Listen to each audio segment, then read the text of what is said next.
taalibe yi bëri mooy waral tey fu ngeen di fa bàyyi ko di ñëw di wuy si ndax lii kat bu yaatoo immigré clandestin dina wàññeeku ci Sénégal tey képp koo xam ne si ni consommé local bi ngay toll di gis suuf si sa bët yëpp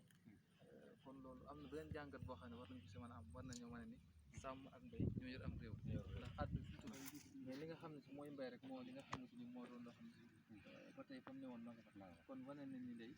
liggéey rek moo fi nekk kon daal ñu ngi woo njaboot bi yëpp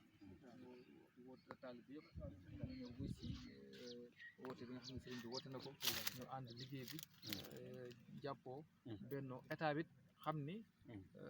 li gën a jafe mooy ay nit ñu wuy si liggéeyloo ay nit ci mbir mu mel ni yombul waaw te bu état mooy lim gën a soxla kon nag bu sëriñ bi wootee ñëw nañ jàppale li nga xam ne si mooy njaboot gi ba bañ mën a def li ma def ndax jàppale njaboot gi mooy jàppale taalibe mooy jàppale sëriñ bi ndax sëriñ bi li muy soxla bu fekkoon dim boppam ci kese la kon du fi def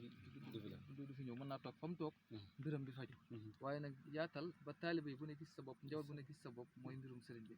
kon suñu am li ñu ngi daaneel foofu suñuy kàddu di sant ñi teew ak ñi teewut ak ñi bëgg a ñëw ak ñi bëggoon a ñëw te ñëw wasalaamualeykum wa rahmatullahi taala wa barakaatuhu